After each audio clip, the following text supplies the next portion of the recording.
Hello everyone, and welcome back to another Minecraft update video. This is Snapshot 20w51a, and it is the last snapshot of the year 2020. Of course, there'll be more snapshots for 1.17 in the new year, but let's talk about this one right here. It introduces the Axolotl Mob, and in this video, we're going to learn all the things there is to know about this new mob that is just cute and adorable, and I love watching them swim around me right here. There are just a few other things in this snapshot though. It's not a big one, it mainly focuses on the axolotl. So first of all, we're going to go over those other details. So first up, a brand new game rule. And if you've been following my channel over the years, this one is of particular interest to you and me. You see, I introduced this concept with command blocks that eventually became data packs, where you would only require one person to sleep in a bed on a server. And by default in Minecraft, you need every player. So if you've got 4 players in a world, all 4 of them need to jump in a bed to pass the night. Well, this new game rule is called players sleeping percentage. So if we were to set this to 50, for example, only 2 of the 4 players would need to hop into a bed to pass the night. And this is flexible. You can set any number you like there, including 0. If you set it to 0%, it means you'll only ever need 1 player in a bed to pass the night, and if you set it over 100%, it means that you will never be able to skip the night. So not even like 1 player playing on their own can pass the night with this game rule. The next change is to shulker boxes and bundles, which are now going to drop their items when they get destroyed, rather than the whole block or the whole item being destroyed as one thing. Inside of here, you can see that we got some flammable items and some not so flammable items. They are in the bundle as well. So when we go and throw this into the lava, you can see that some of the items are actually going to survive right there. The thing is though, all of the items actually get dispensed for a moment when the shulker box or the bundle is destroyed. You can kind of see it for a split second, but then those sticks and those diamonds, they get destroyed. And of course, some items can survive explosions, so let's go ahead and set off the TNT. The bundle will get destroyed, but the other items will be then dispensed, right? And you can see the nether star over here has survived. And before we get back to the axolotl, there's just some changes with the Sculk sensor to go over. Not too many here. First of all, you're now able to silence it, so it makes noises when it gets activated, and you can silence it by waterlogging it, which I think is fantastic. I think this is going to be a popular thing inside of contraptions where you want it to be silent. One thing I will point out though is that you can't put a comparator directly next to it if you do this, but then again, of course, you can just put it like that.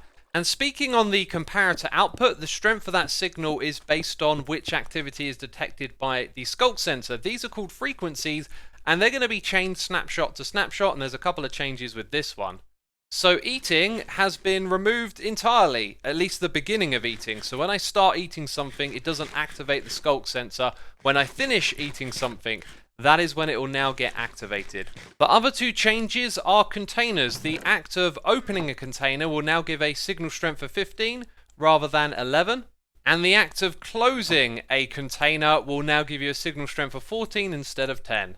And lastly, the wall block was one way to occlude the Sculk sensor from detecting your activity. Well, you're now going to be able to walk on wall blocks without it detecting you walking.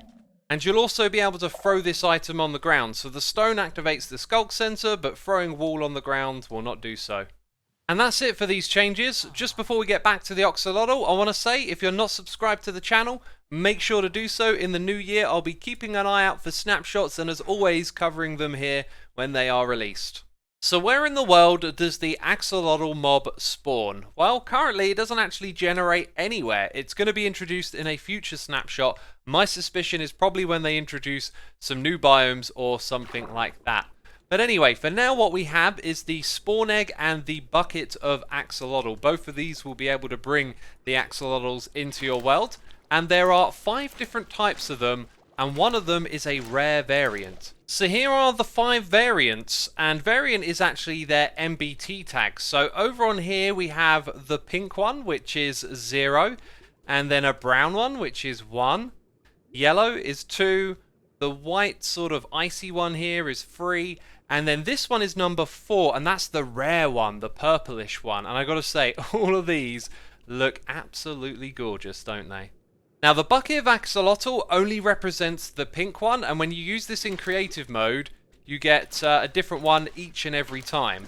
However, if we do this properly in survival mode, it will actually remember which one is which. So let's go ahead and pick them all up one by one. And then we're going to unload them one by one. And is it me? Or are they not in the right order? Huh. Well, I'm guessing when I tested this in survival mode earlier, I just got lucky with the few attempts that I have. As you saw there, it didn't actually remember them.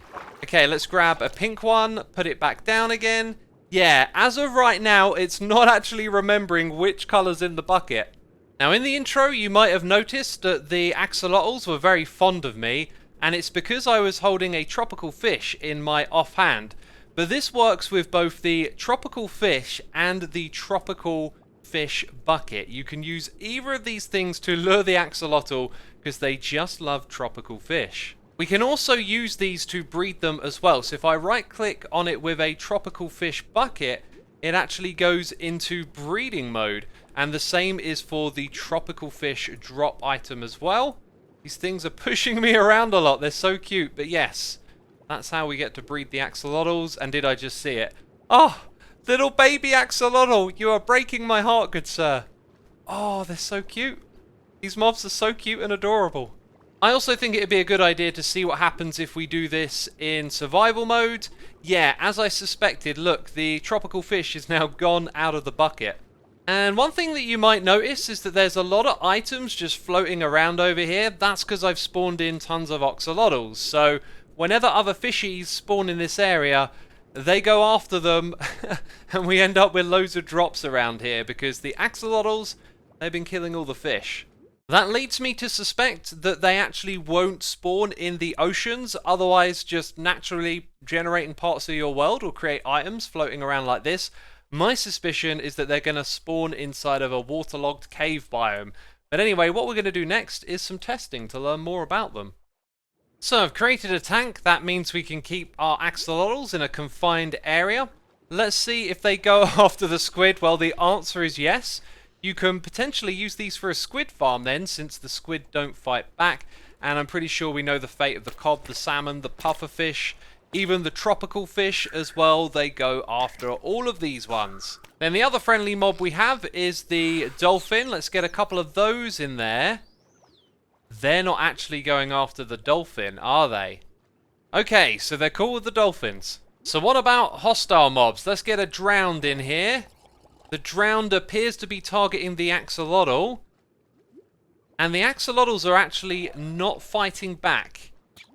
And look at that. We got some particle effects going on. It's playing dead. This is one of the things that it can do. So it's pretending to be dead right now. So I was able to grab the MBT data of one of these axolotls playing dead. And you can see over here in its brain it has a memory called play dead ticks. So it must tick up to a certain amount. And then it will probably go back to normal, right? And I've also learned that when they do play dead, this will prevent other mobs from attacking them. Now, I have also experimented with the Guardian mob, and they don't attack back when getting zapped. And the same thing goes for the Elder Guardian as well. So currently, these axolotls are not attacking back. Now, it seems that there is actually a way to get the axolotls to fight back. And that is to tempt them with some tropical fish. And it seems like all I actually need to do is simply hold it in my hand and then their behavior changes. So now I'm going to no longer hold it and let's see if they change their behavior. Yeah, look at this. They're now swimming away from the drowned. We'll hold the tropical fish. And then the ones that are nearby, they're going to go after it. Yep, they start attacking the drowns. And look at this, it's the same fate for the Guardian mobs. So if I just simply hold this in my hand, the nearby axolotls start to attack it. Here is one notable difference with the Elder Guardian. They are not interested, they're not fighting back, they're coming after me as if there wasn't a mob here, right? This is like when we were holding it at the beginning of the video.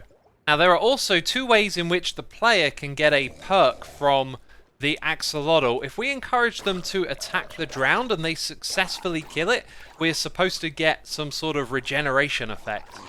Okay, there's the kill. When do I get the effect? I don't seem to be getting it right now. The other way that's listed is for me retaliating against a drowned that's been attacked. It just attacked that yellow one. So we're going to finish it off, and then we might see this effect. Nope. Didn't get anything that time either. So it's supposed to also remove mining fatigue as well as giving you some regeneration. This hasn't been removed, and I've deliberately taken damage so that they can regenerate me, but nothing's happened. So my several attempts to get this effect to work didn't, but here's how it's worded on the website. Who knows? Maybe there's a bug and it's not actually working right now. Another thing to mention about the axolotl, it is actually amphibious. You can see here when it's on the surface though, it moves very slowly, and it does actually move towards me when I'm holding tropical fish. Now after a certain amount of time they're going to start to take damage and unfortunately die, and that time is supposed to be 5 minutes. So I'm going to set a timer for 5 minutes and see what happens to these. And I think the snow layers were getting in the way of them breeding somehow. It is actually possible to breed them out of water. Look at them! They're so cute, but here we are exactly 5 minutes later. And I should have done this, right? Ah! And they are saved! But to make it clear, they're not like dolphins. They can survive entirely in water. When they come out of the water, they can't swim, they're slow on the land, but they can survive for 5 minutes without water. And this is because they will effectively dry up. And rain is another thing that will stop them from doing that. So if it's raining, they can last out here for longer than 5 minutes. So that was the axolotl, a beautiful little mob. I cannot wait for 1.17 to get here. I'm definitely going to get myself some pet axolotls, right? And when it comes to bug fixes in this snapshot, it's hardly even worth mentioning. There was a bunch of desync bugs related to putting candles on top of cakes and that causing issues. And that was about the only thing worth mentioning. So it's the end of the video. If you've enjoyed it, please do leave a like, and also I'm going to be streaming over on Twitch playing a game called For the Warp, which I've been really enjoying recently, and I think you might enjoy it. So if you've got nothing else to do, swing on by over to Twitch, hit the follow button, and come hang out with me as we play something a little different from Minecraft, right? Anyway, thanks for watching, and I'll see you later. Bye bye.